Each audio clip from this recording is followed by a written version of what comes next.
Hey salut, on se retrouve aujourd'hui pour un nouvel update lecture où je vais vous présenter 3 de mes dernières lectures, enfin pas les dernières mais on commence un petit peu à rattraper mon retard d'effaçage de Rush, voilà. Et donc le premier roman dont je vais vous parler, il s'agit du tome 3 de Archibald Sky. Combien de lance-flammes faut-il pour brûler San Francisco par Jupiter Phaeton chez Panda Jones, qui est sa maison d'édition, mais je crois qu'elle a changé maintenant, donc en tout cas vous le trouverez sur internet ou chez votre libraire, il peut vous le commander sans aucun problème. Je vous ai déjà parlé de 2 premiers tomes de Archibald Sky, donc voilà, je pense que vous savez, si vous les avez vus, un petit peu de quoi il s'agit. Ici on est dans de l'urban fantasy très humoristique, et ça match avec moi à la perfection. Alors, ce ne sont pas les romans avec les scénarios de l'année, bien que Archibald Sky est un scénario qui soit abouti par rapport à certains urban fantasy humoristiques. Il y a quand même un travail sur le scénario, même si des fois ça va chercher un petit peu loin et tout. Non, c'est plutôt pas mal fait, et c'est toujours aussi drôle, c'est à mourir de rire. J'adore la plume de l'auteur, j'adore le personnage d'Archie, voilà, avec moi c'est vraiment un truc qui match à la perfection. Donc dans ce roman, il va encore lui arriver à elle et à son meilleur ami Esteban et aux autres, à Sean, Chloe, etc., tout un tas d'aventures, puisque nous sommes dans un monde où tout le monde a des pouvoirs magiques, hein, tout le monde s'est plus ou moins transformé en X-Men super-héros, tout le monde sauf Archie. Voilà, évidemment. Donc on se rend compte au fur et à mesure qu'il y a peut-être une raison à cela, mais je ne vous en dirai pas plus. Ça n'empêche pas Archie d'être garde du corps. Alors au tout début, hein, à la base, elle est quand même garde du corps dans un zoo. Voilà, elle fait la surveillance de nuit dans les zoos parce que son patron ne veut pas lui donner de mission trop dangereuse vu qu'elle n'a pas de pouvoir. Sauf que il va lui demander d'assurer la sécurité d'une star de la chanson qui s'appelle Sean Clos, et il lui demande à elle parce qu'il sait très bien que comme elle n'a pas de pouvoir, elle va pas frimer, etc., elle en fera pas trop. Et puis bon, à la base c'est quand même, je veux dire, une mission bateau, et il risque rien, donc tout va bien. Sauf qu'évidemment rien ne va aller et que l'on va partir dans des histoires, dans des intrigues, etc.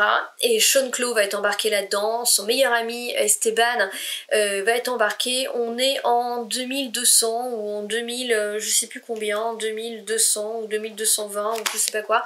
Bref, on est dans 200 ans, et si vous voulez, il y a beaucoup de choses qui ont changé forcément, et c'est drôle, franchement c'est drôle. Alors il y a des choses qui sont très positives, par exemple ça ne pose plus aucun problème d'être gay ou quoi que ce soit. Donc Esteban qui est gay, qui n'arrête pas de dire à Archie le moindre petit truc, de la mettre en boîte en lui disant mais t'es homophobe et tout, et Archie essaye de lui expliquer que ça y est, ça a disparu, machin, qu'il faut arrêter avec ça. Donc il y a des choses qui sont très positives, et puis évidemment il y a des choses qui le sont beaucoup moins. Vous avez toujours des religions qui sont là, qui essayent de mettre la main mise sur tout, d'expliquer que c'est grâce à leur dieu si les gens ont des pouvoirs, etc. Vous avez toujours une sorte de guerre de religion, enfin bref, elle montre que l'humanité a évolué pour le meilleur et aussi pour le pire. J'ai bien aimé ça, il y a quand même, voilà, même si c'est très humoristique, il y a quand même cette réflexion derrière. Vous avez les scénarios qui continuent leur petit bonhomme de chemin, on s'ennuie pas. Et vous avez Archie qui n'est pas toute seule dans sa tête, hein, ça faut quand même le savoir. Archie n'est pas le genre de personnage qui est toute seule dans sa tête, et moi, elle me fait mourir de rire. Les dialogues sont à mourir de rire, et si vous avez besoin d'urban fantasy pour décompresser parce que vous avez envie de rire, que vous avez envie de vous vider la tête, franchement c'est une série au top. Alors attention, je dis attention parce que j'ai commencé le tome 4 et après en avoir discuté avec l'auteur, je l'ai arrêté. Pour le moment, je l'ai mis en pause parce que je vais attendre le tome 5, et puis parce que j'ai pas trop la patate en ce moment, et que quand j'ai vu la tournure des événements et qu'il y avait quand même plein de gens qui mouraient, tout ça, je me sentais pas. En fait, j'ai écrit à l'auteur pour voilà, savoir dans quelle direction ça allait. Et je lui ai expliqué, et du coup elle m'a dit ben mets-le en pause pour le moment, tu reprendras au tome 5. Donc il semble que le tome 4 soit quand même beaucoup plus dur, beaucoup plus profond que les autres tomes. Mais en tout cas, jusqu'au tome 3, il y a aucun problème. Je suppose que le tome 4 en lui-même ne va pas être déprimant, hein, mais c'est moi qui n'ai pas trop la foi en ce moment. Donc je préfère d'attendre d'avoir le 5 et le dénouement super heureux et positif avant de me lancer dans le tome 4. Mais le tome 5 n'est pas encore sorti. Voilà. Donc en tout cas, à mon sens, c'est une excellente série d'urban fantasy humoristique. Ensuite, je voudrais vous parler là encore d'un livre que j'ai chroniqué il y a un moment, parce que comme j'ai pas monté la vidéo, que j'ai rien gardé, gna gna gna, et que j'avais adoré, et honnêtement c'est le genre de série super visuelle, c'est encore super clair dans ma tête, donc ne vous inquiétez pas, ça ne va pas me poser de problème de vous parler des Enfants d'Aliel, le tome 4, Le Porteur d'Espoir, écrit par Sarah Schneider et publié aux éditions Le Chien qui pense. C'est une série que je suis depuis le début parce que l'autrice m'envoie les romans et à chaque fois je les attends avec impatience. C'est pour ça que je vous dis, ça fait un moment que je l'ai lu et d'ailleurs j'avais tourné l'update lecture pas loin derrière et je vous jure à tel point j'étais persuadée qu'il était en ligne en fait, donc non, je me suis rendu compte que non, donc j'ai merdé à pas mal de points, mais bah voilà, on essaie de rattraper un petit peu tout ça aujourd'hui et garde le moral. Bref, Les Enfants d'Aliel, c'est une fantasy young adulte. On en est au tome 4, hein. Je vais pas vous refaire un résumé complet. Je vous propose d'aller voir les autres si vous voulez retrouver un résumé. Mais vous allez retrouver les Synalions, qui sont donc des êtres qui ont eu des dons offerts par une créature qui s'appelle Aliel et qui vont combattre Orga et toutes ces légions maléfiques. Vous avez des espèces de morts vivants, des espèces de trucs arachnéens, enfin bon bref, pas cool, vraiment pas cool. Et ce que j'ai beaucoup aimé, il y a énormément de points que j'aime dans cette série. Le premier point, c'est le folklore. C'est intégralement inventé par l'autrice, les créatures, etc., les dons, la magie, machin, tout est créé par l'autrice, on ne reprend pas des créatures qui existent déjà. Vous avez tout un univers, normalement vous avez une carte, voilà, au début. C'est vraiment un univers qui est abouti, un univers qu'elle a réfléchi, chaque petit détail compte, et voilà, ça c'est déjà le premier point. Le deuxième point, c'est que comme dans tout bon bouquin de fantasy, on voyage énormément, on traverse les terres, et du coup on découvre des peuplades différentes à chaque tome, des communautés, des pouvoirs, des cultures différentes, c'est hyper riche, on s'en prend plein les yeux, c'est extraordinaire, et tout ça en fait, c'est porté par une plume qui est très très visuelle, elle a vraiment une belle plume, elle a l'art de vous tourner les phrases, elle sait vous transformer le moindre petit détail et en fait c'est drôle et c'est bien écrit et en fait on est plongé dans l'univers, on a l'impression de se déplacer aux côtés des personnages et c'est extrêmement visuel, c'est pour ça que j'en ai des souvenirs très très précis et que je peux vous en parler vraiment sans aucun problème. Honnêtement, c'est visuel à un point que à la fin vous avez une bataille, donc ils essayent de défendre une place forte, il y a les remparts, etc. Mais on a l'impression en fait qu'elle a dessiné sa bataille avec tous les trucs avant de vous la narrer tellement c'est précis. Vous avez l'impression d'être en haut des remparts, de regarder en bas et de voir ce qui arrive aux différents personnages. Vous avez l'impression d'entendre les bruits d'épée, vous avez l'impression de voir les gens arriver là-bas, les ennemis. C'est impressionnant et c'est surtout troublant de réalisme. Je vous dis, on a l'impression que vraiment elle a tout dessiné avant de vous le raconter. C'est alors moi ça m'a complètement bluffé. Cette scène là sur la fin, incroyable, et comme d'hab elle a l'art de vous faire des cliffhangers à la fin et que vous savez qu'il faut attendre la suite, franchement c'est dur, là vraiment madame l'autrice, il va falloir nous sortir la suite parce que comme d'hab vous avez fait un gros cliffhanger et ça tord un petit peu le petit cœur, va falloir quand même qu'on ait la suite sans tarder. Le début du tome 4, pour être tout à fait honnête avec vous, je l'ai mis en pause pendant un moment, pas à cause du livre, à cause de moi, parce que je viens de vous en parler avec Archie, le moral était pas trop là, et pour être honnête, le début du tome 4, il y a l'un des personnages à qui on s'attache bien, à qui on est très attaché depuis un moment, qui en chie. Je veux dire, il en chie il en chie. Et c'était trop pour mon petit cœur, quoi. J'étais tellement attachée à lui, et comme j'avais pas trop le moral, j'ai pleuré et tout. Je dis, ah, on arrête les conneries. J'ai mis en pause, j'ai lu un truc plus léger, et quand ça allait un petit peu mieux, je suis revenue dedans. Et de toutes les manières, notre perso a réussi à se sortir de ce souci, donc voilà, ça a été beaucoup mieux. Mais j'avoue que ça m'a brisé le cœur au début. Je peux vous dire que, parce que c'est encore une autre force de Sarah Schneider, c'est ses personnages.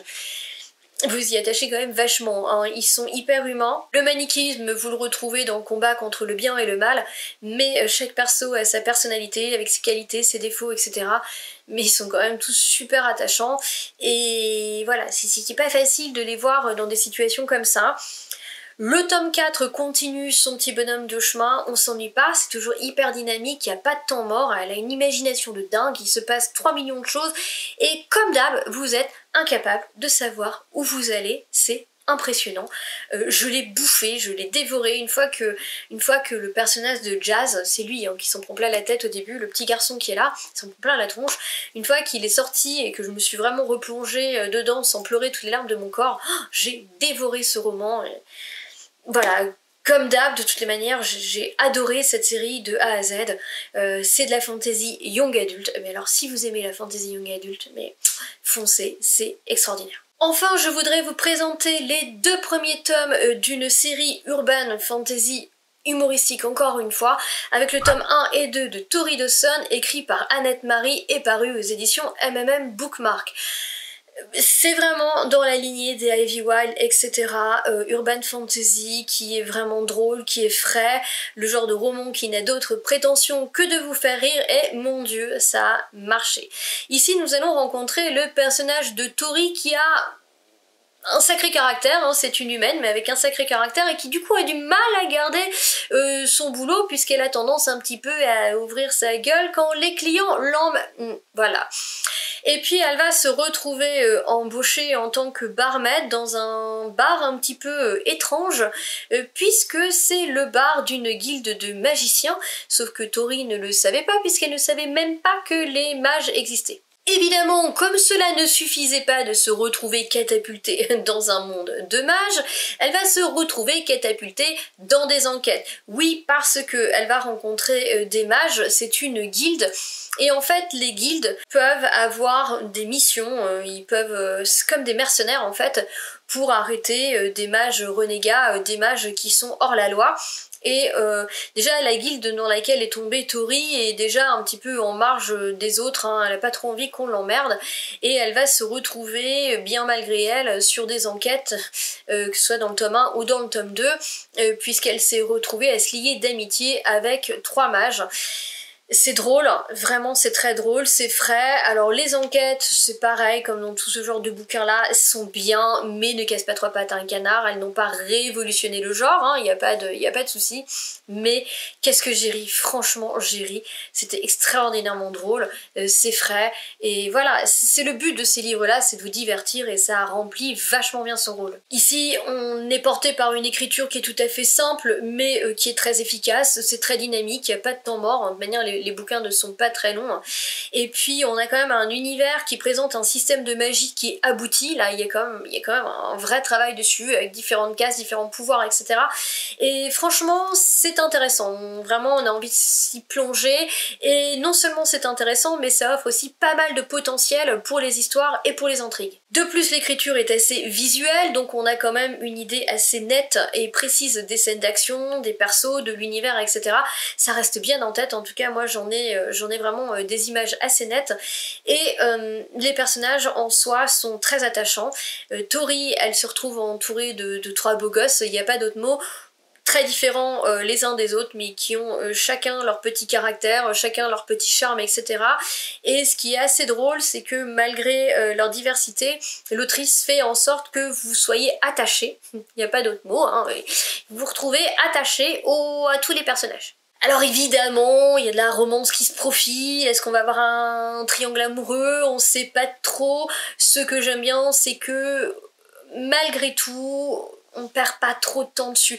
Et ce que j'aime bien aussi en fait, c'est que même si à un moment vous avez une romance qui se profile, vous avez aussi de superbes liens d'amitié parce qu'ils sont trois, ils sont tous les trois hyper attachés à elle, et c'est pas pour ça qu'ils sont amoureux d'elle, ils sont attachés, c'est vraiment des liens d'amitié et ils ont des vrais liens d'amitié entre eux et ça fait du bien. J'ai beaucoup aimé ce traitement, j'ai beaucoup aimé avoir en héros un groupe super soudé, un groupe qui s'aiment, qui se comportent comme des frères et sœurs et qui sont prêts à tout et n'importe quoi sans que ce soit gâché par une romance ou quoi que ce soit. Ça c'est quelque chose que j'ai adoré. Donc oui, il y a de la romance hein, mais on n'y passe pas 3 heures, c'est frais, ça fait du bien. Et je vous dis, j'ai été énormément touchée en fait par les liens qu'elle a créés les liens d'amitié qu'elle a créés entre les différents personnages. Et puis l'héroïne, et ben c'est l'héroïne d'Urban Fantasy comme je les aime. Elle n'a pas de pouvoir particulier celle-là, mais elle est hyper badass. Elle veut venir en aide à ses amis, elle est drôle, elle est voilà. Oui, elle répond au code du genre de l'Urban Fantasy et notamment de l'Urban Fantasy humoristique complètement à 300%. Mais moi, eh ben, j'en redemande, j'aime ça, ça me fait du bien, ça m'éclate et c'est tout ce qui compte. Voilà les amis, j'en ai terminé avec ce nouvel update lecture, j'espère qu'il vous aura plu. Je crois que j'ai plus ou moins rattrapé mon retard de toutes mes vidéos que j'avais écrasées et donc le prochain update lecture, ce devrait être normalement des romans dont je n'avais pas encore parlé devant la caméra. J'espère que vous allez tous très bien, je vous souhaite d'excellentes lectures et je vous dis à bientôt. Ciao, bye!